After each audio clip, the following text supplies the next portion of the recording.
What is going on, everyone? Today is Thursday. Happy Thursday. I hope everyone's doing great. Yesterday, we finished up what we were talking about on World War One. Today, we're going to get into the Russian Revolution, which I hope you guys enjoy. But we're going to have to backtrack a little bit in Russia just so that we can really understand what's going on. And this is going to be pretty important to understanding the rest of world history. So, in the 1700s, there's this dude named Tsar Peter, CZAR, Tsar. It's is what their like leaders were called in Russia. So whenever you see that, that is a leader of Russia at this point in time. So this dude named Tsar Peter, he is going to expand Russia and modernize Russia. So he is going to bring in Western style Navy, he's going to bring in fashion, he's going to bring in city planning.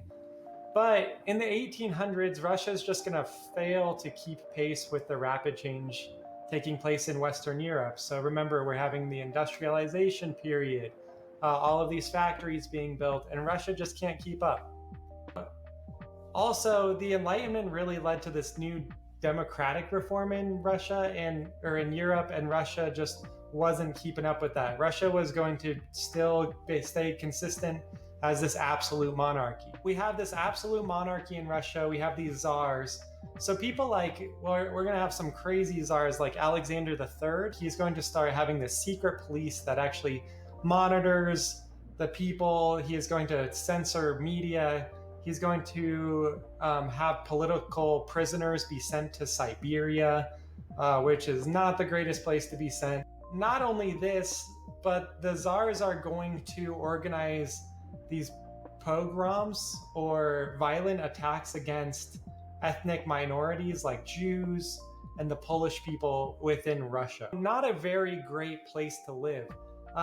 You can imagine that being under this absolute monarchy wasn't great. Having secret police that are going to spy on you, not the greatest thing either. And then having these ethnic minorities that are being spied on and killed. Really not a great situation in Russia. Russia is going to lag behind in pretty much everything when it comes to what's going on with the rest of Europe. The rest of Europe, remember, is going through this industrialization period where they have these factories and everything that are going to help them have this middle class of citizens who are becoming wealthier and wealthier and wealthier, and an economy that's being bolstered. When Russia does try to get on top of this industrialization period, most of their citizens are going to be poor farmers. They're not going to have a lot of railroads. So you can imagine in Russia, look how big Russia actually is. Having very few railroads and not a lot of workers is going to lead to a really low production level. The only thing that Russia really had going for them is they had a really decent navy. So you can see some of these ships right here. These are their navy ships, and they really prided themselves in having this really great navy. They just couldn't keep up with how many weapons and everything they really needed to produce to become a really great nation at this point in time when it came to military power.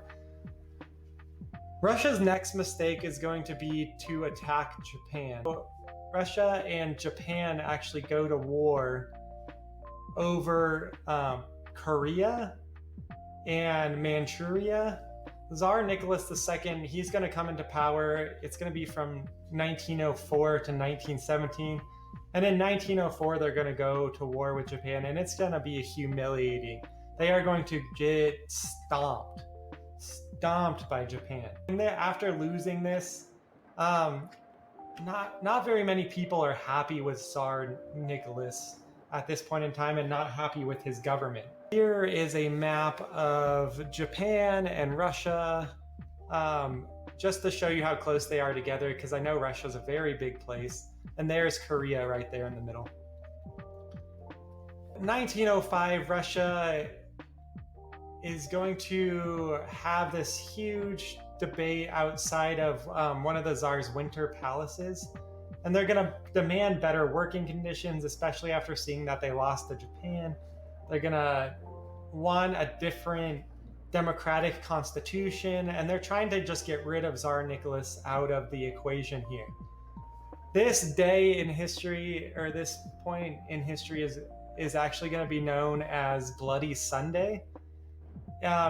So the Tsar's guard is actually going to fire on the crowd that's outside of the Winter Palace, and riots are going to start breaking out all throughout Russia because people aren't super stoked about this. They go to actually talk about these debates about having like a democracy, and the people actually get fired on by the Tsar's people. So in 1905, Nicholas II, he's going to agree to a new constitution and a parliament that will help Russia become more democratic. And he's just going to straight up ignore the parliament. Like, he's going to agree to this limited monarchy, and he is just going to ignore it. This is going to lead to why we're really learning this. This is going to lead to people wanting a socialist government. So people are actually want the government to be controlled and to have an equal society. But what's really going to happen is this dude named Karl Marx, he's going to come up with a radical form of socialism that is called communism. Communism is on a different scale than socialism. It's going to be like total government control, and all wealth is shared and property is shared among everyone so that they have perfectly equal citizens. This next little chart here just kind of shows you that the last one is anarchy, and that is having less government control. And then we have the most government control would be communism. These people that are like radical workers and peasants and soldiers, and they're going to begin to form councils. And they are going to try to control the local governments and come together and create this socialist, but kind of an extreme socialist society that we are going to now know as communism. So in 1903, there's this dude named Vladimir Lenin. He's going to step into the equation. He's going to try to create this revolution to overthrow the Russian government, but he's going to have to flee Russia in 1903 to try to avoid arrest by the Tsar's secret police. And he's going to wait for an opportunity to try to return and create this revolution in Russia. Lastly, before what we got to kind of yesterday is that, or a few days ago with World War II, is that Russia's going to go into World War II already with all of these problems. Not only are they going to have this military that's not quite ready for war, they're also going to have all of these political problems and this civil unrest within Russia before World War I. Russia's involvement in World War I proved to be like a huge fatal blow for Tsar Nicholas in support of Russia. So the Russian military is no match, not even close to a match for the German military.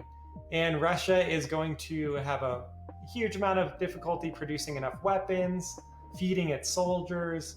It's going to have mostly civilians that are going to be part of its army. So Russia ended up, I think, drafting around 15 million soldiers, and almost 7 million of their soldiers were either killed or wounded, and about 1.5 million just straight up citizens died because of World War I. So as you can imagine, it's going to lead to a huge amount of distrust of Russia's government and of the Tsar. If there wasn't already a huge distrust of the Tsar, this is definitely going to prove to kind of be the icing on the cake. So tomorrow Monday, we're going to learn about the rest of the Russian Revolution. So I hope you guys have a wonderful weekend. Stay healthy, get outdoors, and have a great one.